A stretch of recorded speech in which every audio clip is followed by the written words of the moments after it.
It's not far since Ellen Kajina joined UNRA as executive director. However, latest report by the Auditor General John Muangala reveals a disturbing, alarming levels of corruption at the Roads Authority. Before the Commission on Statutory Authorities and State Enterprises of Parliament, probing the works of UNRA on many government undertaking road projects was the former Director Planning at UNRA, Engineer David Luyimbazi, two former executive directors, Engineer Sebuga Kimeze and Engineer Fred Sabanakite, to account for the fraudulent works on Entebbe Express Highway nearing completion.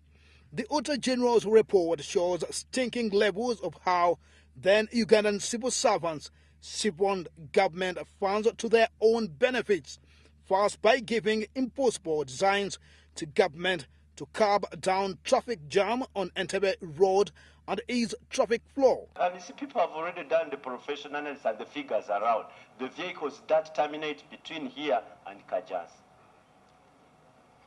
So you need to go to the objective. That's why we're asking this, what was the objective? For us to say we are paying, how much money is now? It came to 475 million. Yes. Dollars. Yes. The road is closed throughout. The purpose of the Kampala-Entebbe Expressway was mainly to serve the through traffic moving from Kampala to Entebbe. If you take the through traffic off the existing road, you relieve that capacity. You get some capacity relief. If there was congestion, there will be reduced congestion. So you have a better level of service. Maybe this is what the former ED was trying to explain. There is that relief you get by moving that traffic onto the new facility. Somebody who has a property currently between Kajansi and Abaita Babiti. Yes. Eh? Does he use the express highway? It is optional because does he use it? He can. The best way would be to use, if there is no congestion, the best way is to How use. can there be no congestion? Maybe, Chair. The Auditor General's report also established that there was gross inflation in the cost of road. The report reveals that the road that would normally have been put at $2.5 million per kilometer was raised to $9.4 million per kilometer. This literally meaning that a total of $6.9 million, which is 24.15 billion Uganda shillings, was skewed per kilometer. The Auditor General's report established the scam when there were findings on the cost of the road works in a swampy area were equivalent to the works of the road in areas that had no swamps. Where there is a swamp, you may need to reinforce it with marram or rock before you start the construction. Not so. The query is saying that your design showed that from kilometer 1 to kilometer last, you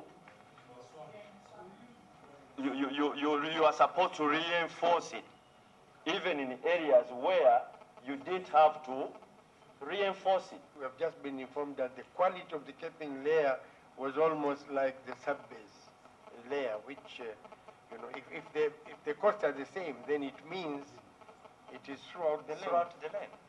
So far, is it true? But what? It is true. It is true. The issue that maybe is that not... you had this, that's the capping layer, from kilometer 1 to the last kilometer. No. It's that So is, that is not true. That is, the issue is the cost. The capping layer is not applied throughout the road length. And actually, when you look at the audit query, it doesn't talk about the length of road where the capping layer is applied. What we are interested in is to justify, for example, whether what you call cap laying or base laying are the same activities, because they have a direct effect on cost. And this is what we want you to justify. Chairman, I would beg to be given some time to get the... Because that is okay with us. When we did the design review... Let me say, yes. Mr. Luyimbazi, yes. if you want some time, we will yes. give you the time. Please. But we need and answer. Thank because you. In what was so disturbing to the committee, a survey conducted in 4 East African countries with an additional benchmarking in Ethiopia indicated that a cost of tarmacking a kilometer of a 4-lane road stood at between $2.4 million, which is 8.4 billion Uganda shillings, to about $3 million, which is 10.5 billion Uganda shillings. In contrast, Uganda lost $365 million to high gross inflation. In a comparative analysis, Kenya constructed the 8-lane, 53-kilometer Nairobi Thika Highway at a cost of $350 million US. This road, also funded by the Chinese government through its Exim Bank. The bigger question here in the Ugandan context is how can a 4-lane, 53-kilometer road cost $476 million, yet an 8-lane, 53-kilometer cost $350 million in Kenya? It's not best practice to just compare one road to another. The roads are different. Like now, the Entebbe Expressway is traversing has about 3 kilometers of bridges, with piles that run up to about 60 meters deep. The same may not be for Addis Adama Road.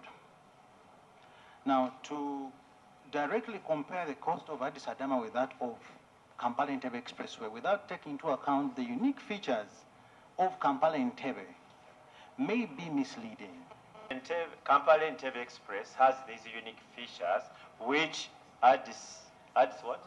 Adama does not have. Yes. You go into those details. But if you speak generally, I will not agree with you. But if you go into those details, then you can appreciate your point. The project has also witnessed delays in compensations of properties of affected persons. This has caused uncalled for changes in the scope of the work for the China Communications Construction Company Limited, which is undertaking works on the state-of-the-art Kampala-Entebbe Express Highway. However, the delays are feared to attract legal penalties that may end up to another loss of taxpayers' money. So why do you put somebody on the side knowing it is still problematic and you are going to start paying your contractor? Maybe For idle what? Whatever, idle time or machines, whatever. Because I see a number of issues here about that. I think let us be candid about this. Let me be candid about this. You should have been right from the beginning. Yes, let me. Because I was concentrating on Kampala-Entebbe Expressway, and I explained the specific problems on that road. Now, when you come to other roads, the roads which were done before me, the roads which were done during my time, the roads which were done after I left, and the roads which are being done now, we all still have this problem. That there were issues on Kampala-Entebbe Expressway at that time because some of the landowners, I think it might even have continued, were fighting for whom to pay. There were cases where, you know what happens here, the father died, and then the children themselves are fighting as to who should be paid. There were such incidents. There were incidents of having no man actually to pay. With this fraud, the Kampala-Entebbe Express Highway, which is 53-kilometer dual carriageway, starting from Kampala City at the northern bypass Busega roundabout and ending at Entebbe Airport with a spur to Munyonyo, is due to cost the Ugandan taxpayers a whopping $476 million, which is 1.6 trillion Uganda shilling. The money in question was acquired under the agreement. The Chinese government, through funding from its Export and Import Bank of China, awarded a loan of 85%, which is $350 million for the construction of the roadworks, while the Uganda government provided the remaining 15%, which is